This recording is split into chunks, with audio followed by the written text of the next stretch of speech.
बहुजन सौरभ, बहुजनांच्या सामाजिक व सांस्कृतिक चळवळीचे मुखपत्र। मित्रों नमस्ते, मैं एडवोकेट डॉक्टर सिद्धार्थ कामले दैनिक बहुजन सौरभ का मुख्य संपादक हूँ।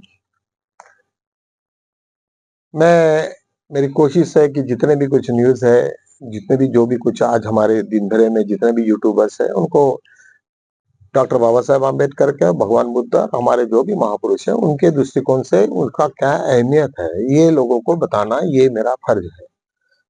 ना कि उसके बीच में कोई वन साइडेड बहुत सारे बातें करने में कोई मुझे भी ये नहीं है। सभी लोग अलग अलग वीडियोस देखते हैं, लोगों को मालूम है क्या क्या हो रहा, क्या क्या नहीं हो रहा। आज जो आरएसएस और बीजेपी का जो संघर्ष चल रहा है, सभी चैनल ने बहुत लिया है कि बहुत कुछ ऐसा हुआ वैसा हुआ, लेकिन मैं बार बार मेरे वीडियो में कहा कि एक कोई जंगल में यदि जब देखा तो कोई शेर होता है, वो शिकार खाता है, और वो जो लोमड़ियां होती है वो उसके साथ में उसको फिर निचोड़ निचोड़ के फिर बाकी उनका भी पेट मल्टीपल लोग होते हैं। तो इसी तरीका से एक कोई घटना हो जाती। बीजेपी का एक बहुत उग्र रूप है, और वो उसके बाद में जो शिकारी है, जिसके जो बेनिफिशियरी है, जो लोग उसके उसका आनंद लेते हैं, वो सब आरएसएस से जुड़े हुए लोगों का है। मैं बार बार तुम्हें एक चीज के ऊपर मैं ध्यान देता हूँ कि सबसे पहले तुम्हें ये मालूम होना चाहिए कि कोई भी चीज के बारे में, कोई स्टडी हो या कोई भी चीज हो, या तथागत भगवान बुद्ध ही कहते हैं कि जो तुम्हारा भगवान बुद्ध का स्पष्ट ही कहना है कि दुख है तुम्हारे लाइफ में, ठीक है, दुख है तो दुख के कुछ कारण भी है, निश्चित कारण है जिसके वजह से वो दुख है, और उसका निवारण भी है। हमें उसी एंगल में, वही ट्रायंगल में यदि हम बीजेपी के साथ नहीं किए तो वहां पे क्या है, असमानता है। उसके कारण भी है असमानता करने की, क्योंकि उनको डर नहीं है, किसी का डर नहीं, सभी सभी ये लिया है। जब भी कॉन्स्टिट्यूशन इतना मजबूत होने के पश्चात भी उन्होंने इस तरीका से करते हैं, और उसका निवारण करने के लिए हम पूरे असक्षम है। हम ना उसको किसी भी एंगल में अटैक करते हैं। आज जितना भी होटल लिस्ट में इतना सारा हो गया, और सब वो वहां पे जब पुल हुआ वेस्टर्न महाराष्ट्र में, एक कोई विलेज में, सबको मालूम है, सबने देखा। उसके पश्चात जब पूरी की पूरी वहां पे मिलिट्री लग गई और तुमको चेतावनी दी गई है कि भाई तुम्हें ऐसा नहीं कर सकते, तुम ये नहीं कर सकते, वो नहीं कर सकते, सो व्हाट नॉनसेंस। ठीक है, जो भी हुआ, लेकिन उस वक्त शरद पवार क्या कर रहे थे, उद्धव ठाकरे जी क्या कर रहे थे, जब पूरा चोरी उनकी, उनको सबका सब चित कर दिया बीजेपी ने, तो उस वक्त उनका शौर्य कहाँ गया? जब तुम लोग वहां इसकी बात कर रहे हैं, शिवाजी महाराज संभाजी जी की हो, या बहुत बड़े मराठा बहुत शूरवीर थे, तुम्हारे सामने में जो बीजेपी ने इतनी बड़ी चोरी की और तुम चुपचाप बैठे रहे थे। तुम्हें क्या लगता है कि कोई रिपब्लिकन पार्टी के लोगों ने या दलितों ने तुम्हारे लिए लड़ना चाहिए? आज तक वही हुआ। मराठों के साथ में भी सब फ्रंट में वही रहे। सेकंड वर्ल्ड वॉर में भी तुमने सब देखा कि फ्रंट में महार बटालियन ही रही करके ये सब हुआ है। तो ये तुम्हारे आंखों में के सामने दिख रहा है कि ये कोई लड़वाई हुए थे या नहीं, मुझे क्वेश्चन मार्क है। लेकिन जब इतनी बड़ी चोरी करते हुए तुम पकड़े गए, वो बीजेपी के लोग, और उसके पश्चात तुम लोग साइलेंट हो। कितने बार रास्ते पे आए, कितने बार उद्धव जी रहे या कोई भी रहे, बहुत रिस्पेक्टेबल लोग हैं, लेकिन मुझे लगता है कि वो कहीं ना कहीं कुछ अपने आप में एक अलग सा महसूस कर रहे हैं। शायद वो कुछ उनको जम नहीं रहा, या ऐसा कुछ तो भी बोलना पड़ेगा। आज निश्चित रूप से हर जब बुरे काम का भी एक अंत होता है, तो बुद्ध कहते हैं कि भाई तुम लोग हर वक्त एक ही चाल पे नहीं जी सकते। अभी जब सबको पता चल गया कि महाराष्ट्र में क्या खेला किया इन्होंने, हरियाणा में क्या खेला किया, तो सबकी आंखें होटल लिस्ट पे लगी है, कंटिन्यूसली होटल लिस्ट पे, और चारों तरफ से कंटिन्यूसली अटैक चालू हुआ। अटैक के बाद में लोगों ने रास्ते पे आए। जब रास्ते पे आ गए, सुप्रीम कोर्ट को कहना पड़ा कि तुम्हें होटल लिस्ट का आधार, तुम्हारा होटल लिस्ट आईडी कार्ड, आधार कार्ड और रेशन कार्ड को लगाना ही पड़ेगा। ये बाकी जो तुमने 11 पैरामीटर्स लगाए वो कुछ नहीं, कोई काम के नहीं है, ना इससे कोई दे पाएगा। कहने का मतलब, जब चोर कोई पर्टिकुलर टाइप की चोरी करता है तो सब घर के लोग, बस्ती के लोग उसके अलर्ट हो जाते हैं, उसको कहते हैं कि भाई ये चोरी यहीं से करता है, तो आदमी हर वक्त उसका सतर्क रहता है। यही खेला बिहार में हो गया, तो उनको पता चला कि बिहार से हम लोग पूरे कट जाएंगे।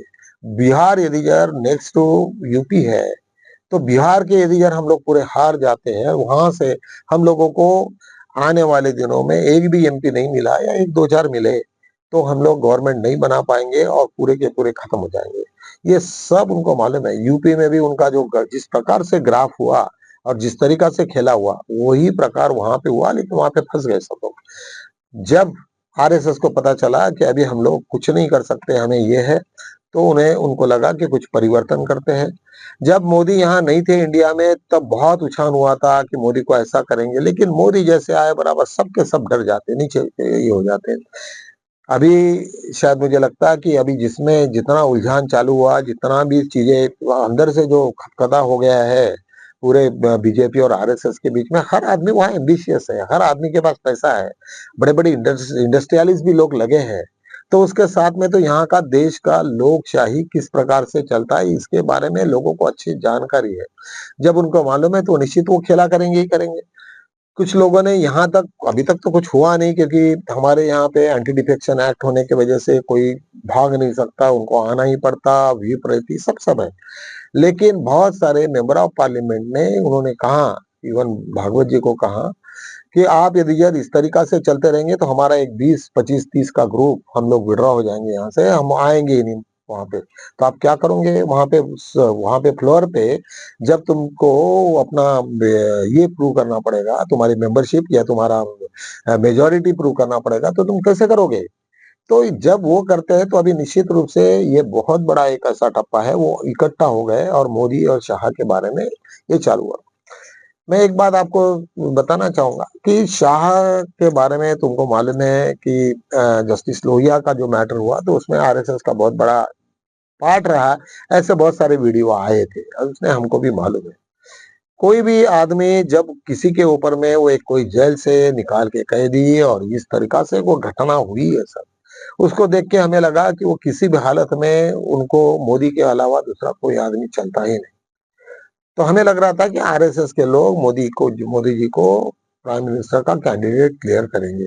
लेकिन आज अमित शाह जी और मोदी जी, ये दोनों भी एक दूसरे के इतने, एक ही नाने के दो पार्ट है। और जब ऐसे सिचुएशन में जो भी ग्रुप है, वो शायद मोदी रहे या अडानी उसके आगे रहे, तो ये सब अडानी के लोग बैठे हुए हैं चारों तरफ में, इंडस्ट्रियलिस्ट है, वो डिसीजन लेंगे, आरएसएस को भी बोलेंगे, क्योंकि सब बेनिफिशियरीज आज इतने सारे उनके बिल्डिंग्स और ये वो, आरएसएस के पास आया कहाँ से पैसा? कल चल के यदि वो सरकार गिर जाती है तो हजारों प्रश्न उन्हीं के ऊपर होंगे कि तुमने लाया पैसा कहाँ से, आप पहले निकालो, उसके ऊपर में सील लग जाएंगे।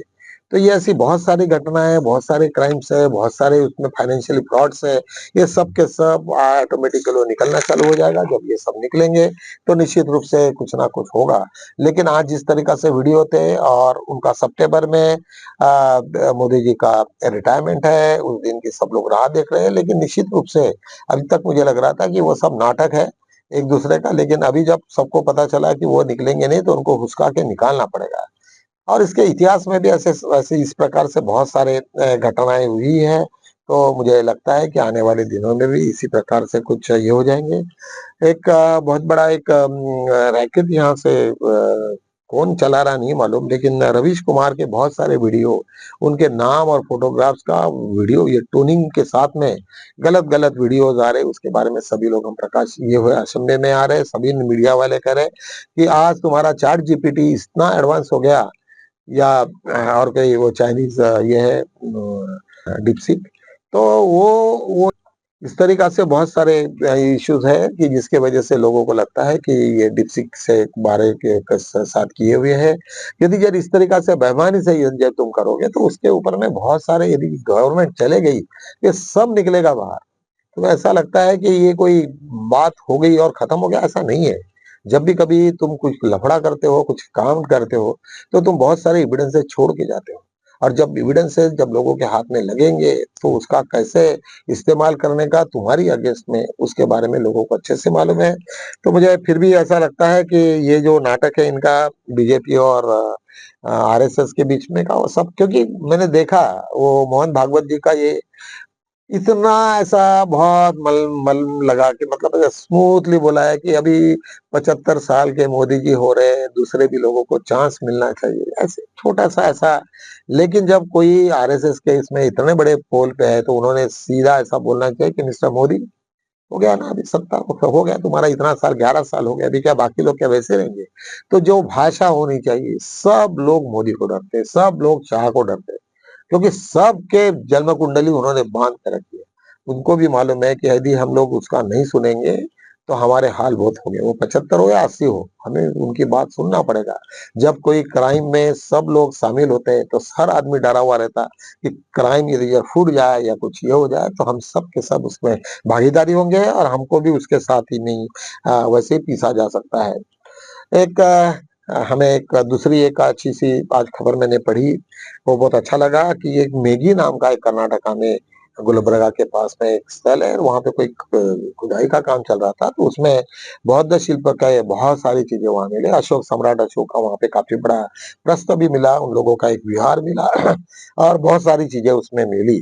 तो मुझे ऐसा लगता है कि एक नया स्थल ये है। तुम्हें मालूम है कि खड़गे जी का वहाँ पे बहुत बड़ा एक विहार है गुलबर्गा में, और वो निश्चित रूप से देखने लायक है।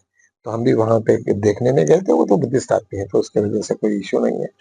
तो चलो हम लोग एक आज 2-3 एक इश्यूज हमारे सुप्रीम कोर्ट के सामने में आ गया। सबसे पहले एक इश्यू बना था वो कि जब भी कभी हमारे गवर्नमेंट एम्प्लॉइज होते हैं, वो यदि यार उसको छोड़ के जाते हो तो कम से कम 3 साल तुम्हें गवर्नमेंट की सर्विस करना पड़ेगा, या तो फिर 2 लाख रुपए तुमको भर के देना पड़ेगा। वो मैटर जो अपीलेंट थे, कोई बैंक थी, विजया बैंक और कोई, तो उन्होंने बोला कि नहीं, तो उनकी बात बराबर है कि जब तुम छोड़ के जाओगे, तुम कोई छोटी-मोटी पोस्ट तो है नहीं, तुम जब यहाँ पे अप्लाई किया तब सब तुमको मालूम था, तो तुम जब मालूम था तो क्यों तुम पैसे भरो और जाओ।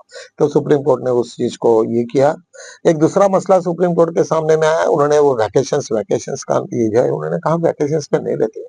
हम लोगों का कोर्ट चलते रहता है, एक 24 आवर्स चलते रहता है, बहुत सारे कुछ इमरजेंसी मैटर्स है। उन्होंने पूरे लिस्ट दिए कि भाई ये हम वैकेशंस के बीच में ये सब डिसीजंस लिए हैं हमने, ये तो इसका मतलब तुम लोग हमें वैकेशन मत बोलिए, वहां पे ये पार्शियल वर्किंग डेज ऐसा करके उन्होंने नया नोमेनक्लेचर लाने की कोशिश की। कुछ भी हो, लेकिन वो हॉलीडेज ही होता है, सभी लोग तो काम करते नहीं, लेकिन कुछ लोग काम करते हैं। वैसे तो हर कोर्ट के ऊपर में 24 आवर्स रात में यदि अगर कोई क्राइम पकड़े जाए या कुछ हो जाए तो जजेस रहते हैं, एक नॉमिनेटेड रहता है, वो बेल के लिए रात में ही वो हो जाते हैं। सब तुम्हें मालूम नहीं होगा, हमारी कोई मित्र की मिसेज थी वहां पे, तो वो रात को 11 बजे वो सब रात को पुलिस उनको लेके जाती जज के सामने, क्योंकि 48 आवर्स यदि रिजर्व हो जाता तो वो टर्मिनेशन होता। तो ऐसे कोई मसले होते हैं कि जिसको तुरंत रातों रात उनको बताना पड़ता है, या बहुत सारे कुछ ऐसे क्राइम्स होते हैं कि उसको उनके यहाँ घर में ही वो छोटा सा उनका ऑफिस रहता है, वही के वही कर देते, वो ऑर्डर वार्डर पास करते। तो जुडिशियरी में हमारा 24 आवर्स ही काम चलते रहता है, ये सब लोगों को मालूम होना चाहिए। तो चलो हम लोग कल मिलते हैं, फिर नए सब्जेक्ट के ऊपर में बात करेंगे। तब तक के लिए